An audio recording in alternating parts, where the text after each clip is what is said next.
Hello and welcome to True Crime Rocket Science, the most trusted voice in true crime.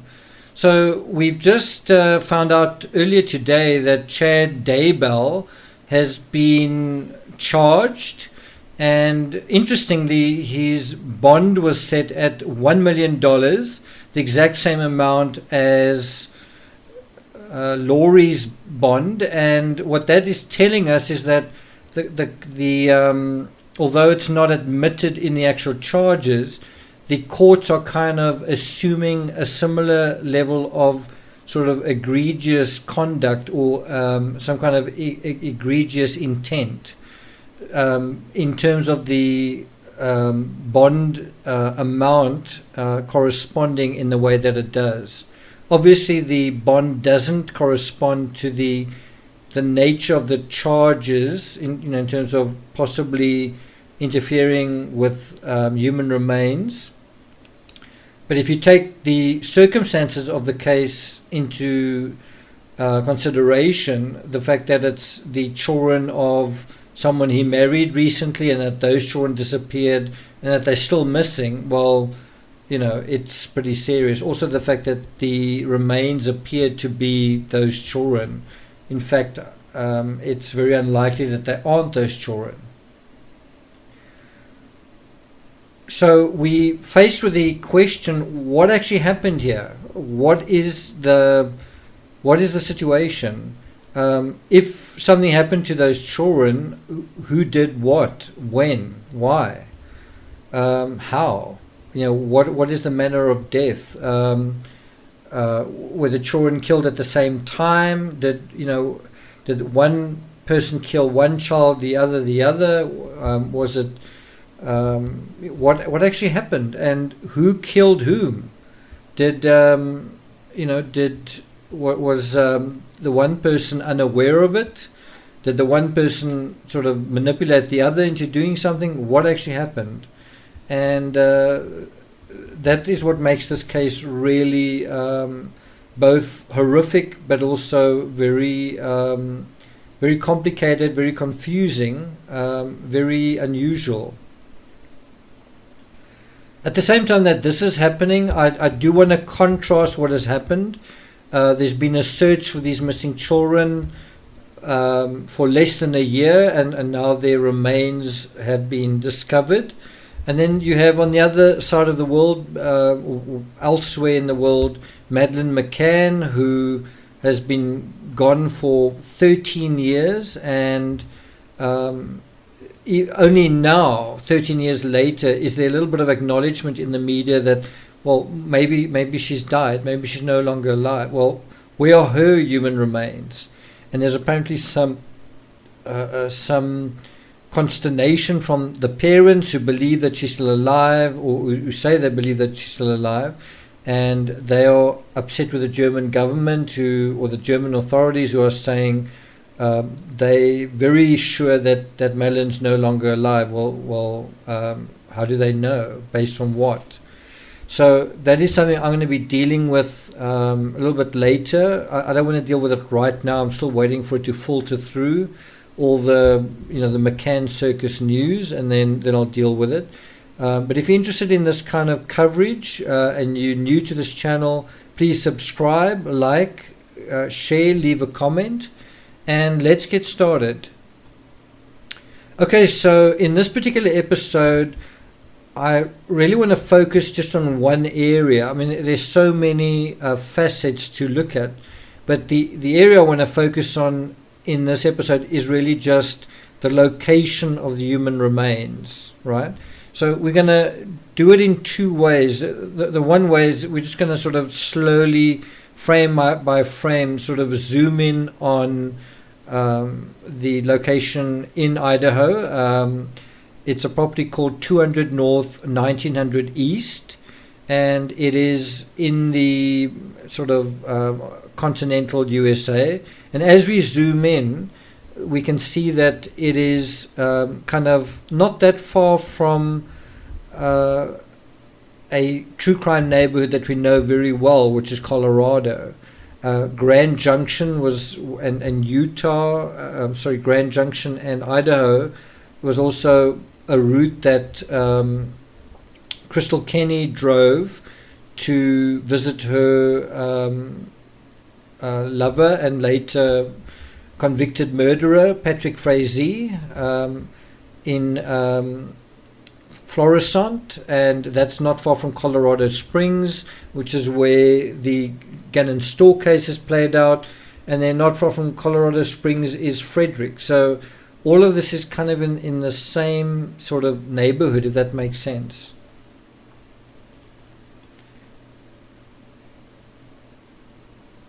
If we zoom in a little bit further, we see the small little settlements that are fairly close to Daybell's property. We see that it's kind of a agricultural community, and there's a river that sort of snakes around just north of his property. But it is a fairly quiet area, if that is the right way to put it. If we zoom in even further, then we can kind of see, and this is where it gets actually important to concentrate, is the area to the north and east of the Daybell property is kind of, there's no one there. So the only sort of line of sight, the only inhabitants on the sort of fringe of the property are kind of mostly to the south, and to some extent to the west, and to some extent also to the north. But basically, if you're going to be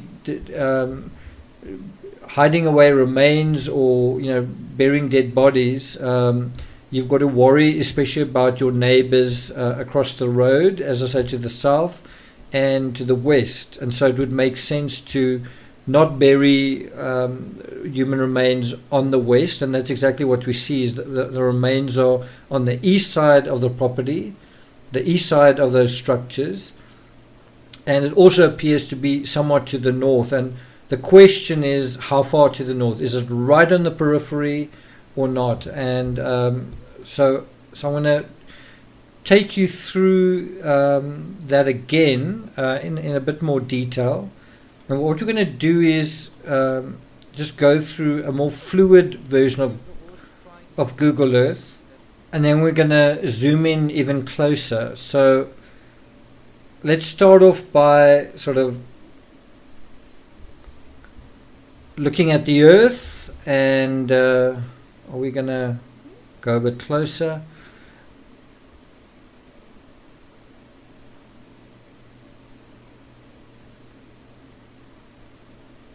I just want to show you again just how close Colorado is, some of the places we've been looking at to Idaho. So let's have a look for Frederick. If we can see Frederick, there's Denver and Fort Collins. There's Colorado Springs to the south. If we zoom in a little bit further, there's Boulder, there's Greeley. And if we go in just a little bit further, I think Frederick's going to come up. There's Roggan.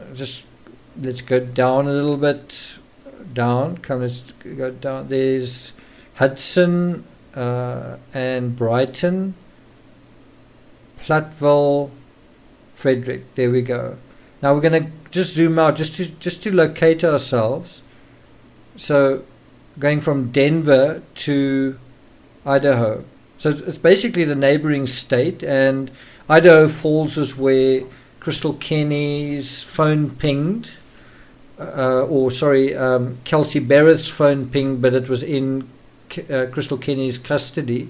And now we can see that little town close to, and there's the river. It's called Henry's Fork, I think.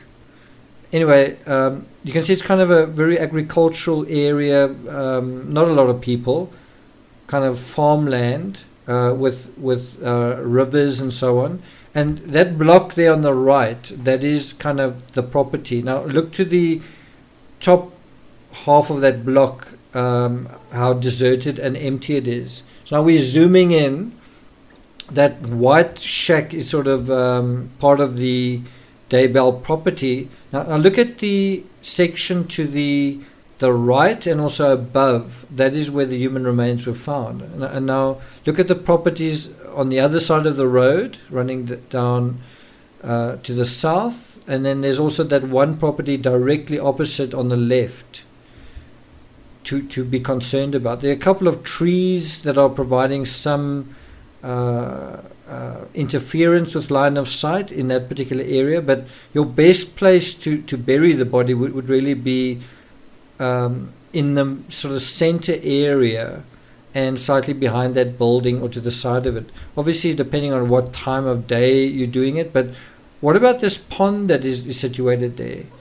There's also a tree there, and there's a little section on the other side of the tree that looks like there was serious excavation going on. There's also a channel of water flowing alongside the perimeter there, and you can actually see drainage smears from this aerial view, and that area does actually fill up with water. So one wonders whether the ultimate intention was to dispose of the body in water. Now, once it had been buried for long enough, maybe the idea was to float it down the river or something like that. So when we look at the property, we want to look at it from a couple of different angles, and one thing to notice is that sort of circular configuration, and within that circular configuration is like a triangular designation, which seems to be showing, sorry, not triangular, rectangular, seems to be referring to a prior structure that was there. And this is where I want to speculate to some extent, and we now want to anchor what we know about these people into what we're seeing on this property. And how we do that is we say, okay, well, what kind of people are we dealing with? And it's people who are preoccupied with symbols and rituals and religious ideas and all that kind of thing. And so the question is, this circular structure, was that something that had any ritual or any kind of significance? Was it an altar? Was it a place where people hold communion or something like that? Was it a place where there were previous gatherings of people? Was it a fire pit kind of thing? And was that fire pit previously used as in some way? So that's the first question. The other question to ask is, if the children are buried on this property, bearing in mind the kind of people we're talking about again, do you think that they would be buried with no symbolism around them? So what I mean by that is, would they be in an unmarked grave? Would they be in a nondescript area? Would it just be like a absolutely almost like invisible gravesite? And I think a good comparison to that is the Patrick Frazee attempt to dispose of Kelsey Bereth, which is he incinerated her body, and then her remains were basically on a road, right? And then the road, in other words, there was just ash on the road, and then that was covered over, or the ash was removed from the scene, and then that was covered over with a fresh layer of gravel. So that is as nondescript as you get, basically. It's basically just someone's body reduced to ash and dust that is part of kind of a road, right? It's just, there's absolutely no respect or honoring the person. It's just turning them invisible, right? I didn't really get the sense from Patrick Frazee that he was a guy who, was an observing Christian or anything like that. That's just my impression. I could be wrong. But obviously from these people it's very, very different. So even if they thought that their children were zombies or whatever, do you think that they would bury them with no markings or nothing to sort of designate where they buried, or would they do it the Patrick Frazee way? And I would argue that there would be some sign, and that is why I think there's reason to believe that they may have been buried near that pond. First of all, there's a tree there, and there's also water there, and I think water plays a role in spiritual beliefs, that it is going to wash you clean and maybe wash away the sins of the perpetrator, or maybe wash away in terms of eviscerating the evidence in terms of the victims. Maybe the idea was also that was a temporary grave, and then when you had a lot of rain, that you could then put some of the remains into that ditch and have it sort of slowly flow away completely from the property. I don't know if that was the idea. It's also interesting that pond seems to be mostly empty there. I don't know if it's been dredged or if it was just dry. But what is interesting is the channel flowing down there. When you look at the footage, it is actually, there's kind of a fullish reservoir right now, which I think is definitely quite interesting. We also want to think about the if the remains were damaged or destroyed in some way. How could that have happened? Were they burnt, or were they? Was the idea that they be submerged in water or something like that, or both? And recently in Colorado, we've seen almost successful disposal of a human body through incineration with Patrick Frazee, and right now we've got a missing persons case in Susan Morphew. Where's her remains? What has happened to her? And one is starting to get the feeling that certain people involved in crimes are getting better at it, possibly by paying attention to one another. I mean, the Gannon Store case also involved not just dumping a body in one place, but then moving it subsequently, and that made it so much harder to find. One wonders whether that happened here, whether the bodies were moved at a certain point, or whether there was the intention to move them when Chad was arrested and apprehended. One wonders whether he led the authorities to the remains. Was he being monitored? Were they following him? Were they listening to him? Did he start to act in a certain way? Was he digging around his own property? What was going on? And I have a feeling, because of that channel that's running alongside that tree, maybe he was preparing to exhume some of the remains and have them sort of wash away, flow down with this reservoir or this channel of water, which I imagine would move quite rapidly when there's been rain, and isn't it the rainy season now in Idaho? Overall, I do think Symbolism is one of the undiscovered countries of true crime. It is generally not even acknowledged by law enforcement. It is generally not acknowledged even by prosecutors or courtrooms. But human beings are symbolic creatures, and of all the cases I've dealt with so far, I think this is one of the most symbolic. It's dealing with motives that are seemingly entirely anchored in symbolic meaning. In other words, not reality, practical reality, but a kind of spiritual reality. So in other words, symbolic constructs are why people acted that the way that they did. And I'm very glad that a case like this has come along. Obviously, I'm not glad that people suffered and that there were victims. I'm just saying, in terms of true crime, I'm glad that a case has come along that is going to show people how important it is to not account for, but to bring in, to incorporate the symbolic way people think into why they do certain things.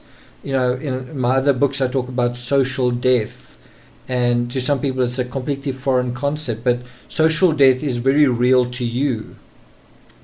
And to law enforcement or a psychologist or a prosecutor or a judge or a jury, it might not be valid at all. But social death is nevertheless very, very real to you. And that is a symbolic thing, because we are symbolic creatures. So it's going to be a very interesting case. I'm planning on writing a book about this case called Cult Figure, but I'll probably need a lot more time than I've usually needed to write a book, because it's such a complicated case. In any event, thank you for listening. Again, if you haven't subscribed to the channel, please do. On Patreon tomorrow will be episode 13 of the Kessinger tapes and episode 5 of the Watts tapes. Those are both on the $1 tier, so if you're interested in that, check it out. And I'll see you guys next time. Thank you for listening.